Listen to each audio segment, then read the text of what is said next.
Hey, I'm Norm, the Director of Marketing and Media for Kudzu Arms.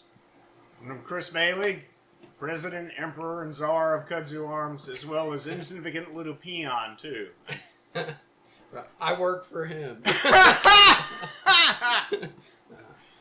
This is our first episode of Kudzu Cast, and so we are just going to give kind of an overview of the kind of things you can expect for us to talk about on this podcast, and we certainly hope that it's something you find interesting and helpful and beneficial to your own readiness and awareness of the times in which we live. You know, like hypersonic missiles now hanging around next to Cuba. Sure, Right. I'm sure there are no submarines associated with any of that either. I'm sure we know everything. Right, that's what they said, is that, you know, they were nuclear submarines, but they didn't have any nuclear arms on them. Oh, I'm sure that's the case. And we certainly trust them. You know, we certainly, you know, are, you know, willing to take their word for that, right? Yeah. The same thing as when you have a balloon fly over your country that's directed by a foreign country, and they tell you, oh, they aren't transmitting any information. Right. Yeah.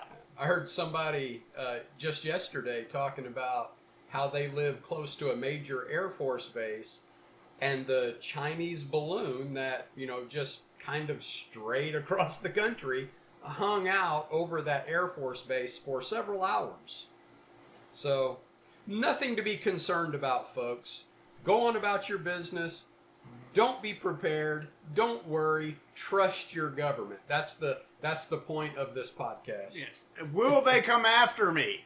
That's the question that my wife and I have asked ourselves, because, I mean, that's a concern. I mean, who do they not go after, whose opinions that they don't like? What opinions do they try to get you to shut up about the most? It's kind of ironic that the things that they don't want discussed happens to do with the World Economic Forum agenda. That's they don't want you to be able to take care of yourself. They don't want you to be able to defend yourself. They want you to rely on a government that just forced you to take experimental vaccines that were brand new in technology that are not a vaccine, and I can prove they're not a vaccine because they had to change the definition of vaccine just to make it fit. So obviously it's not a vaccine if you have to change the definition of a vaccine to cover something that not previously covered. Right. So that's... But everything's fine. Go about your business. You know, nothing to see here, folks. Everything's fine.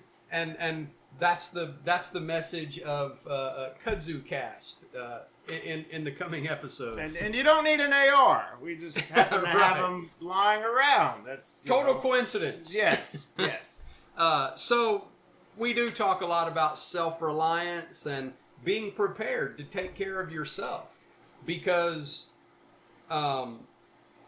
the government is not going to come and help you in an emergency situation. You have to be prepared to help yourself, to be your own first responder, so to speak. So along those lines, you know, we've seen, even in recent years, not to mention throughout history, we've seen even in recent years what happens when societies collapse, right? Yes, very much so.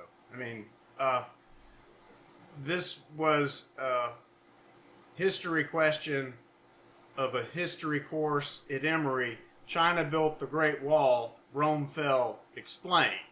And of course, the chain of logic there is that when China built the Great Wall, it forced all of the resources to come into the north end of the Roman Empire, taking all the resources from the Roman Empire to deal with all the immigration coming from the north side of the China Wall to get away from the reasons why China built the wall.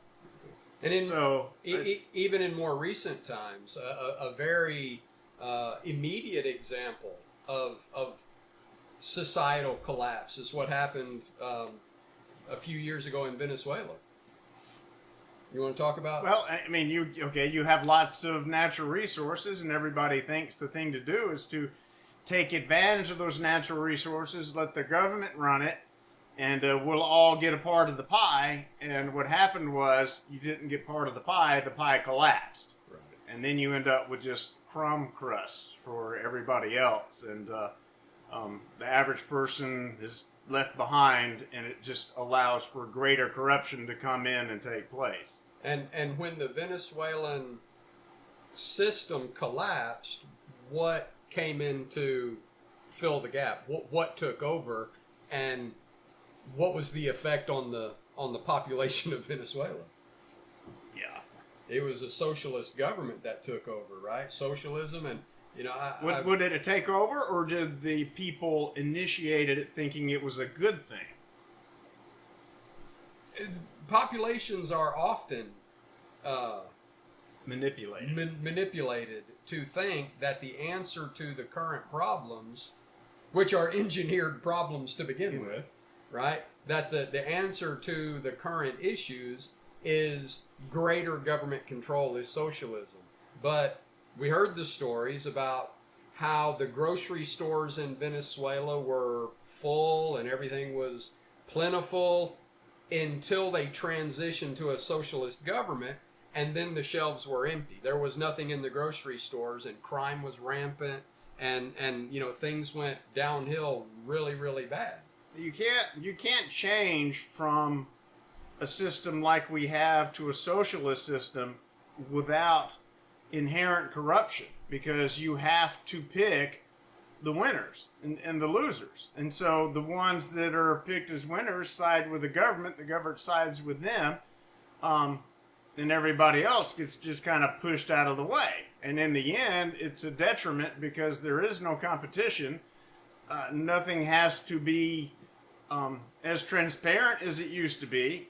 It's completely counterintuitive than what you would really want to see, which is the people having more control over what happens versus other people having more control over what happens to you. Right.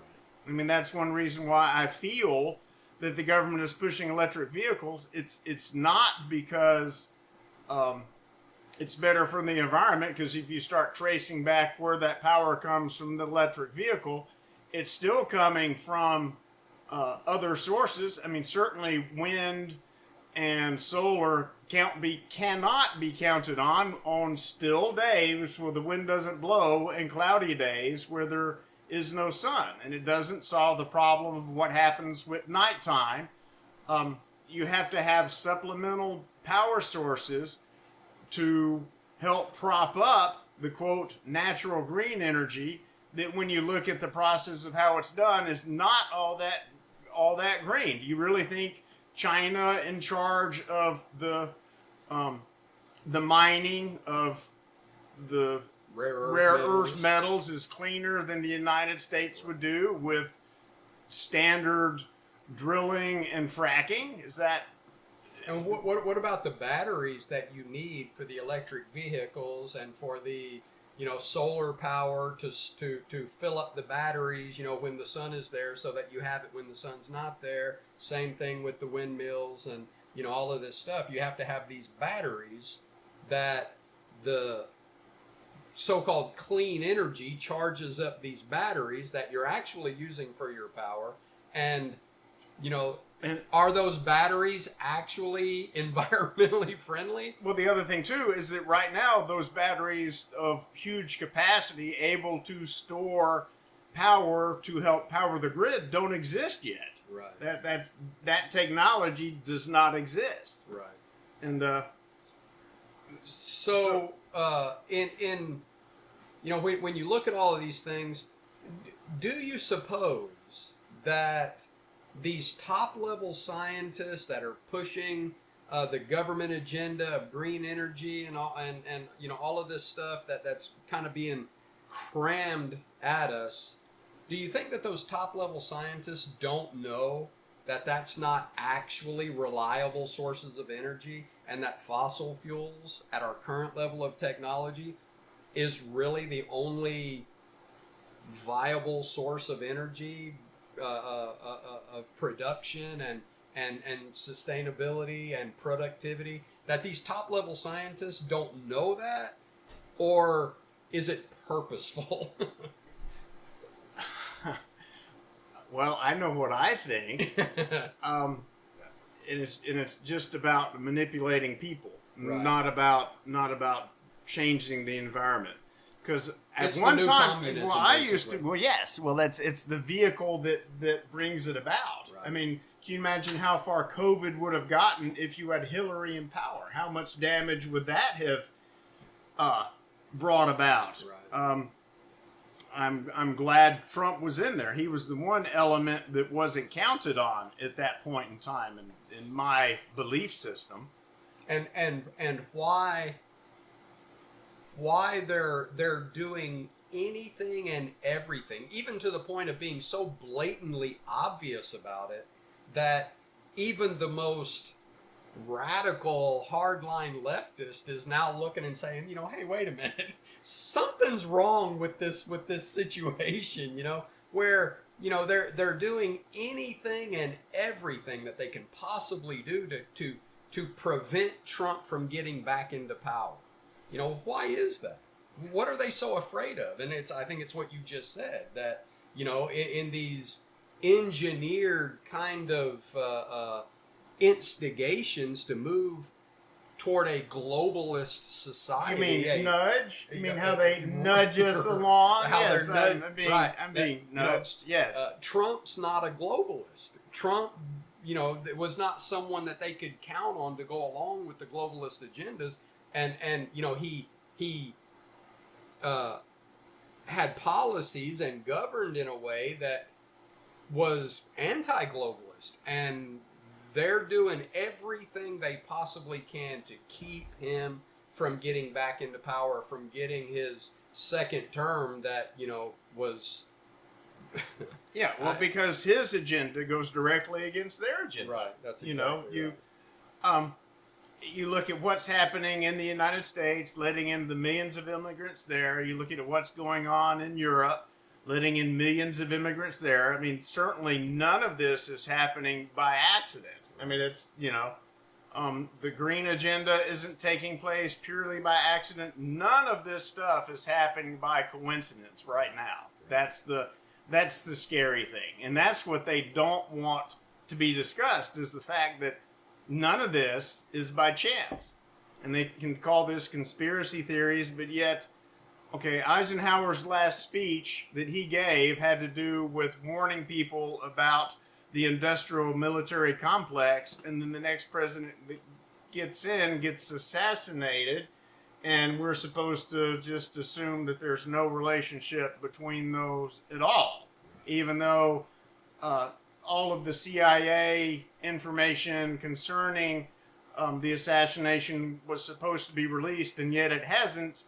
Why is that? If everything is okay and everybody's dead and there's nothing more to see here, then why not let everybody see? That's right. Well, obviously there's stuff to see that people don't want us to see.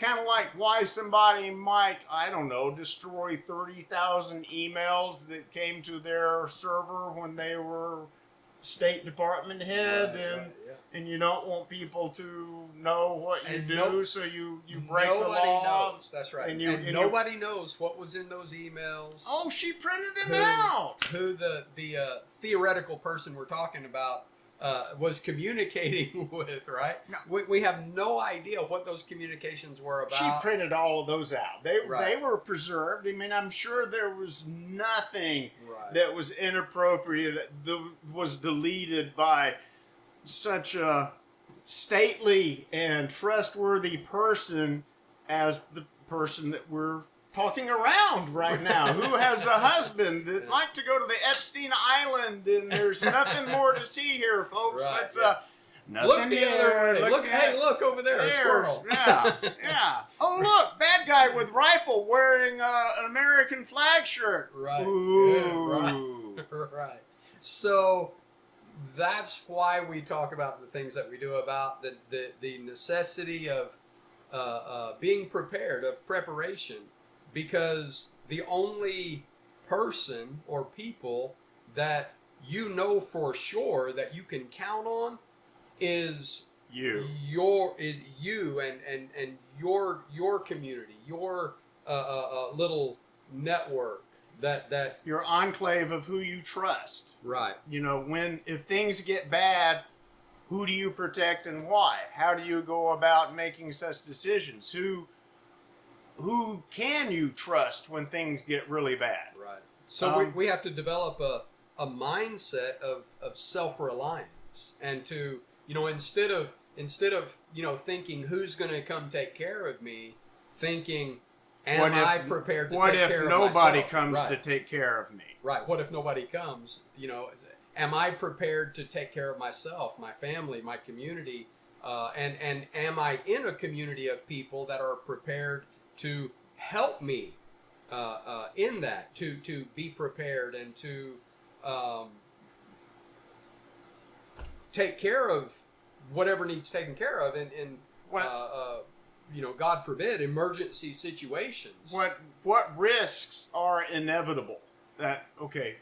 Number one on the list of inevitable risks is an EMP, electromagnetic pulse, and it's only a matter of time before that happens from natural occurrences. I mean, it was just a couple of weeks ago where you could see the northern lights here at Georgia, and the reason why was because a massive sunspot came blowing by. Right.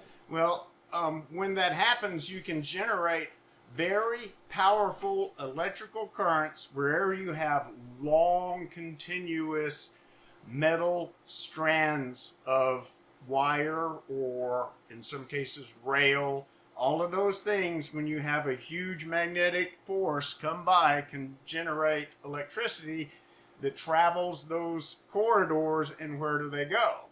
In the mid to late 1800s, there was the Carrington event caused by a natural EMP that hit, that burned the transatlantic telegraph cable in half at the bottom of the ocean. Okay? 75 years later, 50 years later, not even that really, the railroad incident where you had the long rails that became the conduit of electrical current when you had another sunspot. Anyway, it was called the railway incident, caused a couple of fires at some terminals, because that's where the rails terminated. So this isn't something that's random. This is something, well, it is random, but it is something that is going to take place in a natural case, and it can also be generated by a nefarious foreign entity. It's just a matter of time. Yes. It's a form of attack that is currently being developed by nefarious governments that hate the United States and that are looking for ways to hurt the United States. And if we think that they're not actively working on developing and planning for that very thing, then we're naive and like the proverbial ostrich with the head in the sand. Well, what's scarier than that is you now have people that are in our country that hate our country too. I mean, our demise, at least as far as a significant amount of the population believes, is that there are nefarious forces within our own government trying to destroy our republic as it was founded. Right. They see that as a hindrance to their own power. Or a hindrance to their own ideology and how that ties into their sense of right and wrong, which may not be right or wrong. Disclaimer here is everything that I say and know might be wrong. There's my disclaimer for the show. So yeah. Don't take our word for anything, but we're usually right. And if we're wrong, it's purely by mistake, or we're not intentionally wrong, just so you know. Not like some people who How many different words are there for lie now, Norm? Gaslighting. I mean, I hate the term gaslighting because all it is another term for lie. Right. And you mean like wokeness and? Well, no. I mean, is that the? Well, I mean, that's just another examples of how society is on edge. That's right. I mean, that's, you know. I was just, as a matter of fact, I just wrote a song about that, about how, you know, before the 2008 presidential campaign and the election in 2008, identity politics was not the common practice in campaigning, but in 2008, a particular candidate who was very successful used identity politics for a two-term presidency, and since then, identity politics has become kind of the norm, right? And look how it has developed since then. Race relations were better before 2008 than they are today. The crime rate was better before 2008 than it is today. At least that's my perception of things. Right. That doesn't, you know, we've come a long way to a certain degree when dealing with crime. I mean, overall, I know that murders had been down for a period of time, but now they're turning back up. Right. And so it's because all of the policies for dealing with crime from before have gotten overturned, you know, over those years, and now is a much more lenient criminal system, and depending on your crime and what side you're on. Exactly. Identity politics, yes. right? Yes. If you identify in a certain way, then you can get away with things that say... You mean like deleting 30,000 something emails? How you might get Right. away with that, even though each one of those is a federal charge because you deleted an original communication, so that now nobody knows what really, when somebody's having to take your word for it. Do you think that if they could find anything, even in the same hemisphere as that, from Trump, that it would just get swept under the rug and explained away, and, you know, no problem? Oh, you mean, are they going to give Trump the benefit of the doubt for anything? If Trump bleach-bitted computers and smashed devices and erased emails and did all of that, they would just say, "Oh, there's nothing. There's no problem." You mean how when Trump got into office, how he didn't pursue some things that were out there and obvious problems, and he kind of let things go, trying to be amiable and equitable, and then when it rolled around where he was the one out of office, how he wasn't shown that same grace and forgiveness, perchance? Is that something like that? That's right. All that's just made up. None of that's real. That's just we're just paranoid in our perceptions. I'm sure the problem is just me. That's right. But you know, even with the Trump trials, you know, they had to redefine the American judicial system to get him, you know, quote, convicted. Oh, you know, don't you know Trump is a convicted felon?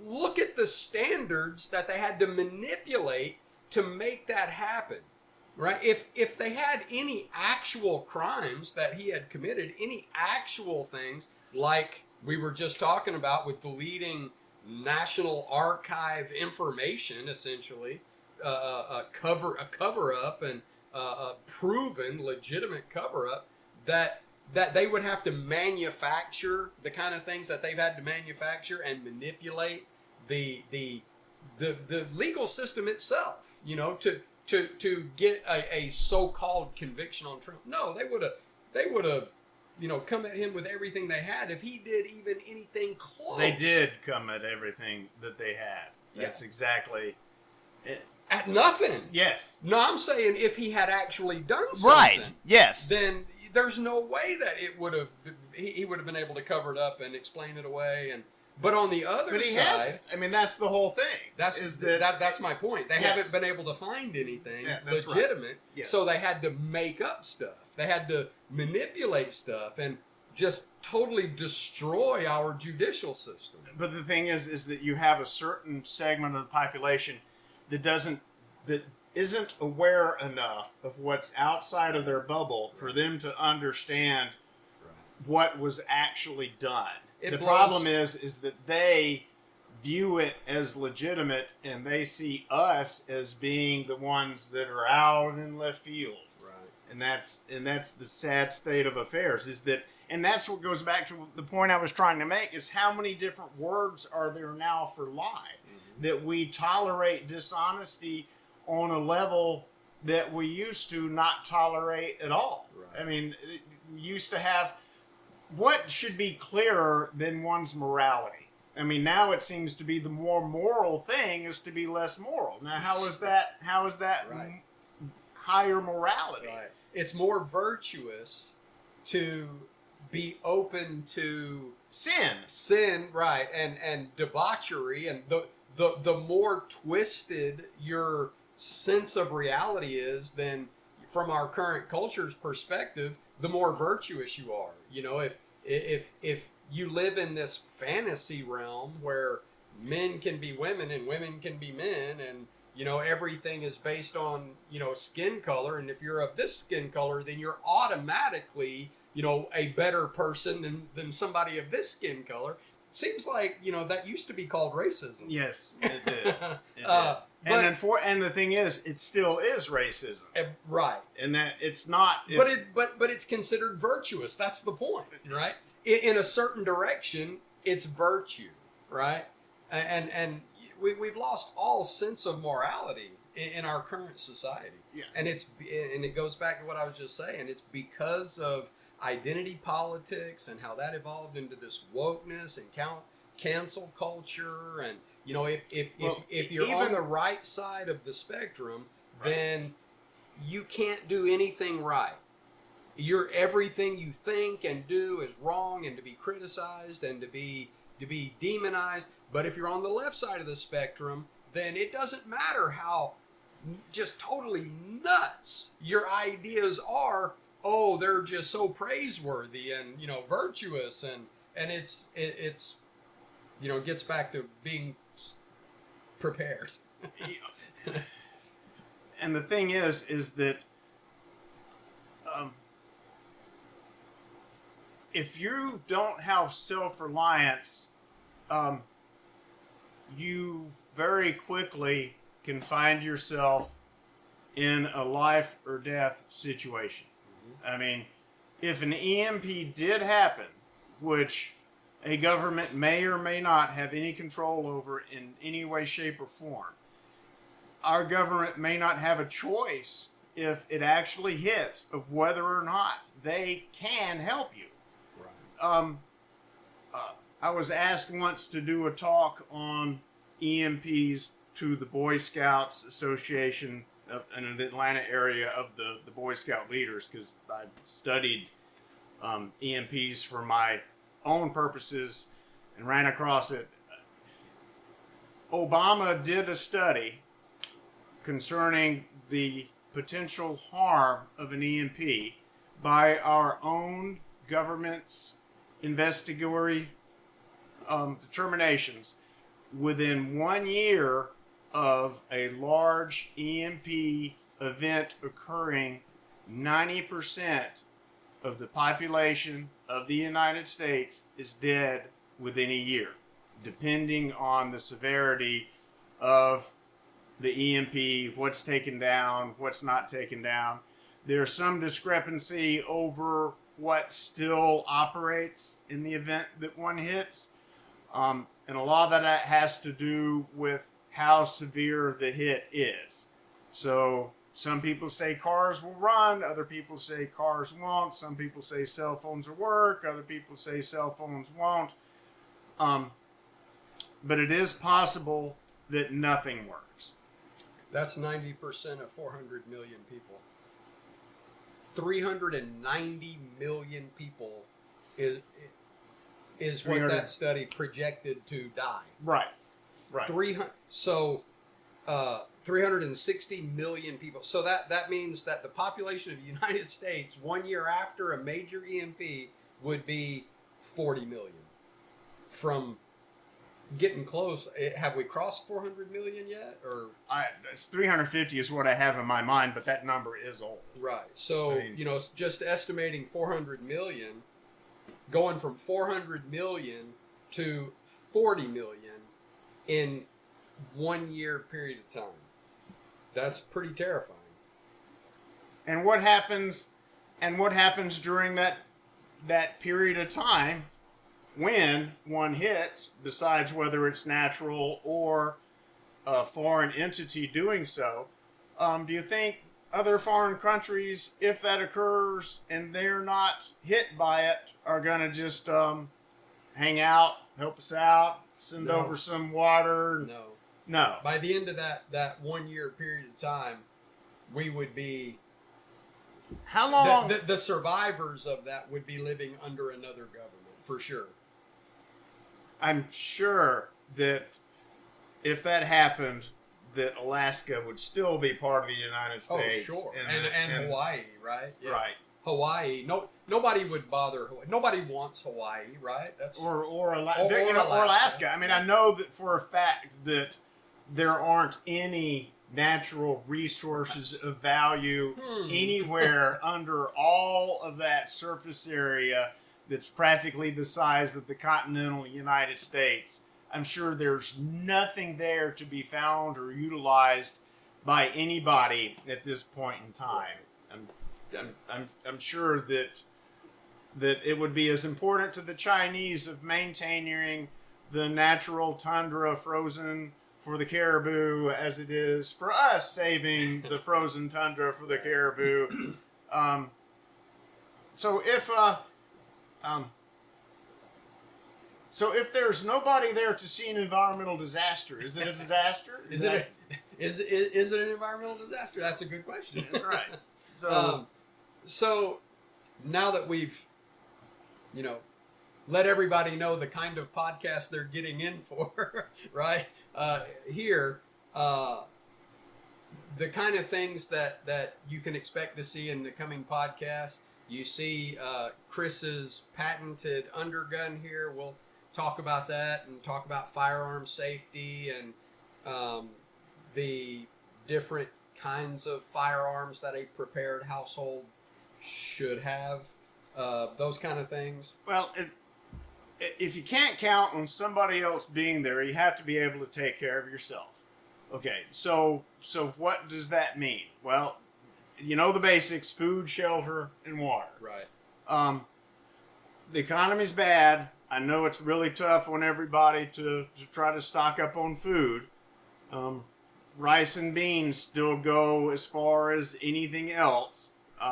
Vacuum pack rice and beans and tuck it away, and it'll last for years, right? Yeah. But this,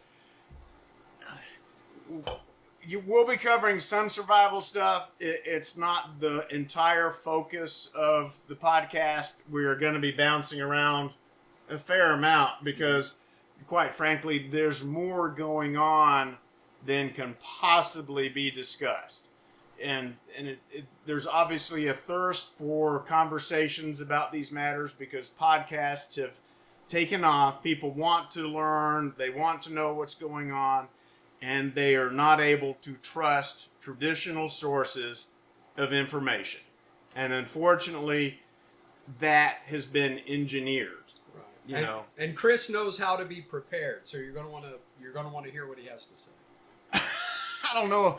You can never, okay, understand this. You can never prepare for the worst case scenario. So you're trying to prepare for something less than the worst case scenario. And what is more an imminent threat? Okay, they tell you that global warming, climate crisis is the main thing hanging over our heads. Just for the sake of record, I used to believe in global warming. The CO2 levels at that time were decimal 0.04%. I'm sure it's backwards on on the cameras. I'm doing it this way, but 0.04%, which means 0.004. Okay, that's 4 over 1,000. By comparison to that, there's 20% of our atmosphere that is oxygen. Our food chain is based not on oxygen. Our food chain is based on CO2 as the primary gas needed for the continuation of life on our planet. The level required for sustainability, which is a word that they like to throw around, the level of CO2 required for us all to continue to live is only 0.03%. So our life is dependent on 0.01%. Okay, and over the 40 years since I used to believe in global warming, the CO2 level has not increased. It is still 0.04%. Now they are measuring it to the 5th decimal place, 0.041%. So how much change is there really taking place if you're having to measure things to the 5th decimal spot to denote any change? Right. So what you're saying is that the global climate change agenda initiative, which is actually just communism by another name, if those measures that they were taking to drive down the CO2 levels in the atmosphere were actually successful, we could end up killing ourselves. Yes. Yes, that's exactly. Plant life dies because it doesn't have the CO2.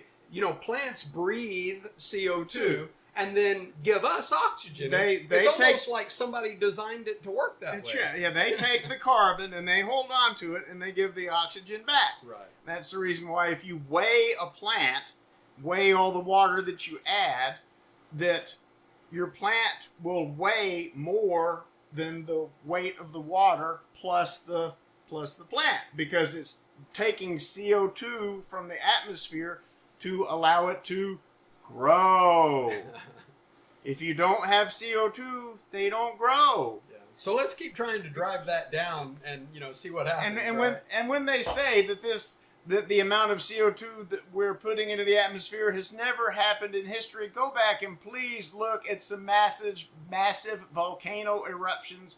And I'm not necessarily talking about the super volcanoes. I'm talking about just ordinary eruption. Okay, if there is such a thing. Right. But the point being is that you can have not necessarily a Vesuvius or St. Helens or something like that. Well, I mean, no, those are what it doesn't take a Krakatoa is right. what I'm saying, okay. or or the National Yellowstone supervolcano to erupt to throw right. a whole bunch of CO2 and methane in the atmosphere. Any standard eruption will throw out a lot of these right. gases. And the other thing too is that, just so you know, they talk about methane being worse than CO2 for global warming. Everything that's alive right now, when it dies, decomposes to some type of methane. All living tissue, animals, organisms, decompose into methane. But don't you know, Chris, that if we got rid of the cows and just ate the lab-grown meat, that we could save the planet? You mean in the same way that a battery-operated car right. is better for the environment than a car that can be operated off of, say, moonshine. Right. Yeah, right. And the fact that they don't have control over moonshine, but they do have control over our grid. Right. So if we all had electric cars, what you're saying is that if we were really, really, really unhappy about things, we could not get in our car and drive to Washington to voice our displeasure about such things. You know, I never thought about that. You wouldn't think that if all of us were really unhappy all at the same time and we were all in electrical vehicles, I'm sure they wouldn't do anything. We can't get around, But right? yeah, I'm sure they wouldn't stop us from voicing our opinion, that they would actually... It's almost like they don't want us to be self-reliant. Almost. Almost. Like, for sure, they don't want us to be self-reliant. Well, I think that covers about what we wanted to or breaks the ice, whichever you want to look at it. We took a great big sledgehammer and we broke the ice. Oh, look! Iceberg! Titanic. Anything else you want to close with? I think we've ran the gamut of an overview. Right. Okay, so we're going to be, coming at you with some, not necessarily all, kind of prepper stuff, but some prepper stuff. Some firearm safety, some, current events, going over some news stories and really looking at it from the perspective of somebody that still knows how to engage in some critical thinking, and looking to read kind of between the lines of what it actually says. So you can look for that. We're going to start. I'm not suicidal, by the way. Just right. So Neither one of us are suicidal. I've never been to Epstein Island. No, it's not mine. My name's not on that roster. But why is it we can't know whose names are on that roster? Why is that? Good point. Good point. Anyway, sorry, I'm interrupting my my friend and associate. So look for new episodes of Kudzu Cast. Kudzu Cast comes from the name of the company, Kudzu Arms, LLC. Chris is the Grand Poobah of Kudzu Arms, and I am the plebe of... I'm plebe too. Kudzu Arms. Insignificant minion right here. And so you can look for new episodes every Monday, Wednesday, and Friday. All right, so we'll see you next time. Thanks for watching. Thanks for watching. Good.